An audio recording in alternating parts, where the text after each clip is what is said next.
तो चलिए जानते हैं आज की मुख्य हेडलाइंस। देश में नए साल के जश्न के लिए गाइडलाइंस जारी। रात 11 से सुबह 6 बजे तक रहेगा नाइट कर्फ्यू।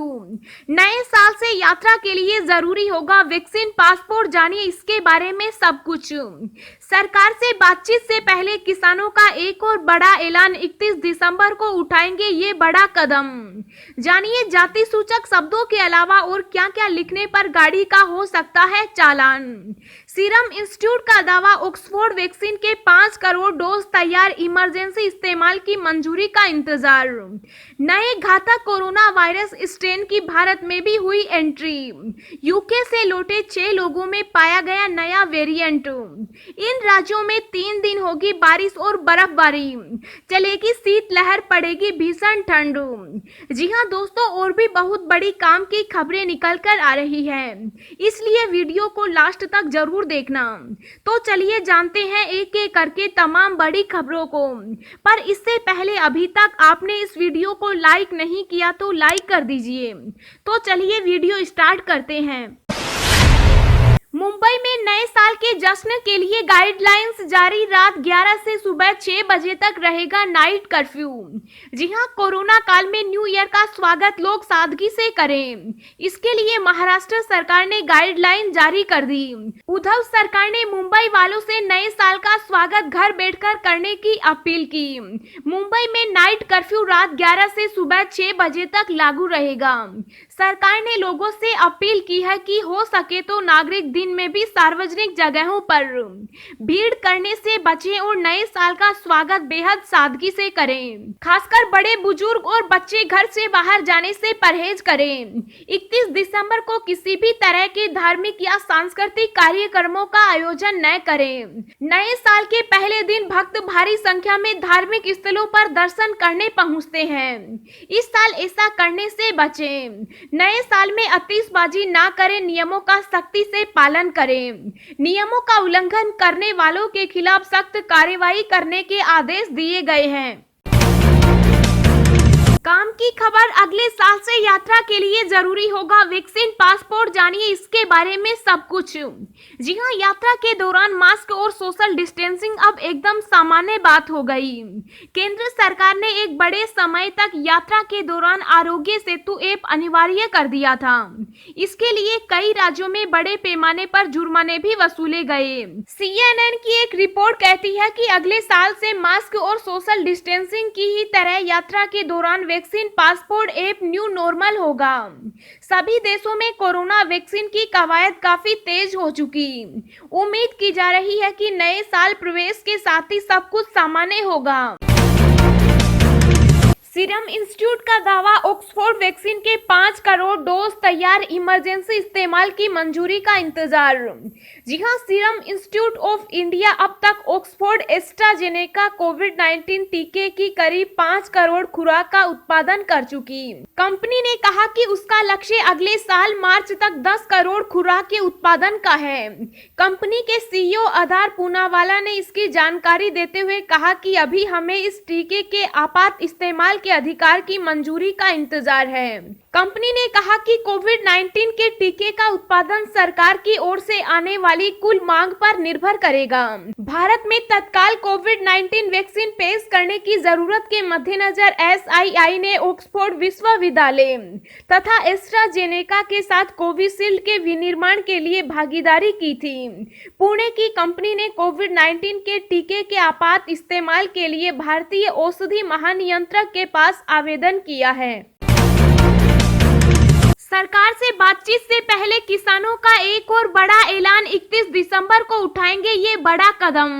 जी हां, तीनों कृषि कानूनों के खिलाफ किसान आंदोलन का आज 35वां दिन है। किसानों के इस शांत आंदोलन की ताकत भी लगातार बढ़ती जा रही है। सर्दी की परवाह किए बिना हरियाणा, पंजाब, यूपी, राजस्थान समेत अन्य राज्यों से किसानों के जत्थे रसद के साथ लगातार धरना स्थल पर पहुंच रहे हैं। इस बीच किसानों ने एक और बड़ा ऐलान किया। किसान संगठन के नेता डॉक्टर दर्शन पाल ने कहा कि 31 दिसंबर और 1 जनवरी को हम सबको निमंत्रित कर रहे हैं कि लोग सिंघू आए और हमारे साथ लंगर खाकर नया साल मनाएं।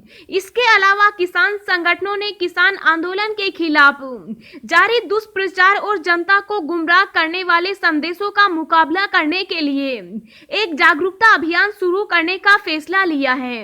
इसके तहत संयुक्त किसान मोर्चा हिंदी और पंजाबी भाषा में 10-10 लाख पुस्तकें और अंग्रेजी भाषा में 5 लाख पुस्तकें देश भर में वितरित करेगी। इन पुस्तकों में केंद्र सरकार के 3 कृषि कानूनों की सच्चाई आम जनता तक पहुंचाई जाएगी। दोस्तों, अगली खबर जानने से पहले आपसे एक रिक्वेस्ट है कि इस वीडियो को बनाने में मुझे बहुत ज्यादा मेहनत लगती है, तो इस मेहनत के लिए वीडियो को एक छोटा सा लाइक जरूर करें। विदेशी पर्यटकों के लिए कोविड स्वास्थ्य बीमा लागू करने की तैयारी केंद्र सरकार कर रही विचार। जी हां, विदेशों की तर्ज पर अब भारत आने वाले विदेशी पर्यटकों के लिए कोरोना स्वास्थ्य बीमा जरूरी होगा। कोरोना महामारी को देखते हुए पर्यटन मंत्रालय इस योजना को अमली जामा पहनाने की तैयारी कर रहा है। वर्ष 2019 में करीब 1 करोड़ 9 लाख विदेशी पर्यटक आए थे। पर्यटक मंत्रालय के एक वरिष्ठ अधिकारी ने कहा कि कोरोना महामारी के मौजूदा हालात में स्वास्थ्य बीमा बेहद जरूरी है। कई देशों में वीजा के लिए स्वास्थ्य बीमा होना चाहिए, इसलिए भारत आने वाले विदेशी पर्यटकों के लिए कोरोना स्वास्थ्य बीमा होना चाहिए ताकि विदेशी पर्यटकों को परेशानी का सामना ना करना पड़े। मंत्रालय इस प्रस्ताव पर टूर ऑपरेटर और दूसरी संस्थाओं से भी चर्चा कर रहा है।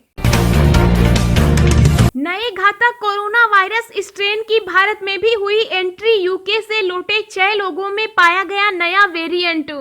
जी हां, कोरोना वायरस के घातक नए स्ट्रेन की भारत में भी एंट्री की खबर है। जानकारी मिली है कि यूके से लौटे 6 लोगों के सैंपल में नया कोरोना स्ट्रेन मिला है। यह बात अलग अलग जगह हुए सैंपल टेस्ट के बाद सामने आई। इसमें से 3 बेंगलोर के, 2 हैदराबाद के और 1 पुणे से मिला है।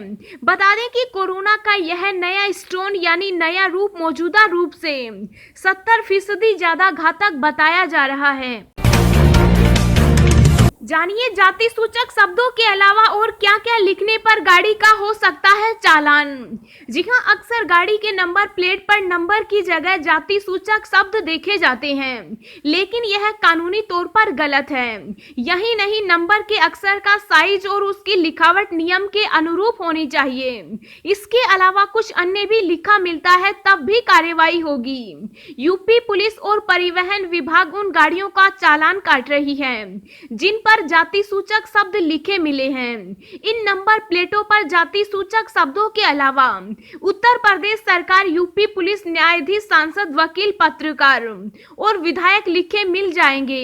इनके अलावा नंबर प्लेटों पर पूर्व सांसद, पूर्व विधायक और बड़ा विधायक आपको लखनऊ की सड़कों पर दिखाई दे जाएगा। ये भी लिखा मिलने पर कार्रवाई की जा सकती है। राजद ने दिया जदयू को महागठबंधन में शामिल होने का न्योता, कहा विपक्ष का नेतृत्व करे नीतीश। जी हां, बिहार में नई सरकार का गठन हो चुका, लेकिन अभी तक कैबिनेट का विस्तार नहीं हुआ। ऐसे में माना जा रहा है कि बिहार में सत्ता चला रहे एनडीए गठबंधन में चीजें ठीक नहीं चल रही। अरुणाचल प्रदेश में जदयू के 6 विधायकों के भाजपा में शामिल होने के बाद से ही राजनीतिक गलियारों में बिहार सरकार को लेकर सुगबुगाहट तेज हो गई। इसी बीच राष्ट्रीय जनता दल के वरिष्ठ नेता और पूर्व विधानसभा स्पीकर उदय नारायण चौधरी ने कहा कि अगर मुख्यमंत्री नीतीश कुमार तेजस्वी यादव को सीएम बना दें तो पार्टी उनको 2024 में प्रधानमंत्री के लिए समर्थन देगी। साथ ही कहा कि नीतीश को विपक्ष का नेतृत्व करना चाहिए। बिहार में भाजपा ने ज्यादा सीटें हासिल करने के बाद नीतीश कुमार को मुख्यमंत्री की गद्दी पर जरूर बैठा दिया है। है। लेकिन नीतीश को अरुणाचल में हुए घटनाक्रम के बाद इस बात की आहट होना शुरू हो गया है कि कहीं भाजपा उन्हें पीछे का दरवाजा ना दिखा दे। यही वजह है कि राजद को अब सरकार बनाने की संभावना नजर आने लगी है।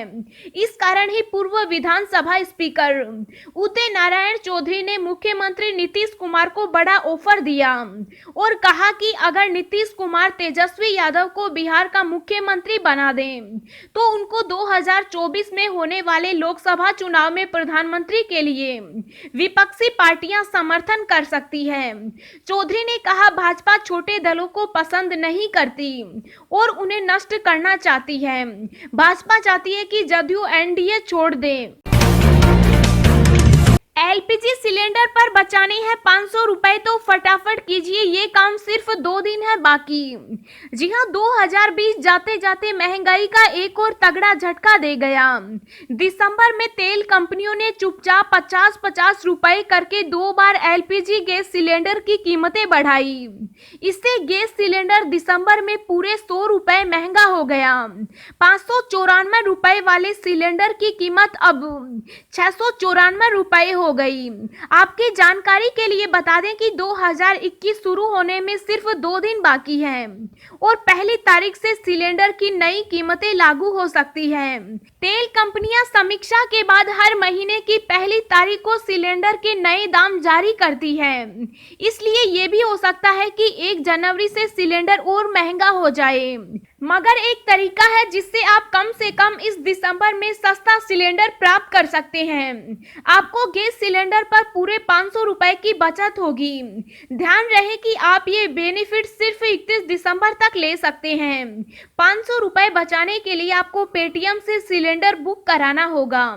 पेटीएम से गैस सिलेंडर बुक करने पर आपको 500 रुपए का कैशबैक मिलेगा, मगर ये बेनिफिट सिर्फ एक ही बार मिलता है। इन राज्यों में 3 दिन होगी बारिश और बर्फबारी चलेगी, शीतलहर पड़ेगी, भीषण ठंड। जी हां, देश के कई इलाकों में ठंड का प्रकोप देखने को मिल रहा है। वहीं कई राज्य शीतलहर की चपेट में आ चुके। पूरे उत्तर भारत में शीतलहर का कहर देखने को मिल रहा है। इस बीच मौसम विभाग ने चेतावनी दी है कि पारा 3 से 4 डिग्री तक लुढ़क सकता है और पहाड़ों पर भारी बर्फबारी जारी रह सकती है। आज से दिल्ली, पंजाब, हरियाणा, राजस्थान के लोगों को बेहद सतर्क रहने की जरूरत है। मौसम विभाग के मुताबिक आज ठंड के साथ ही शीतलहर का दौर चल सकता है। शीतलहर की वजह से आज से 1 जनवरी के बीच अधिकतम तापमान 3 से 5 डिग्री तक गिर सकता है।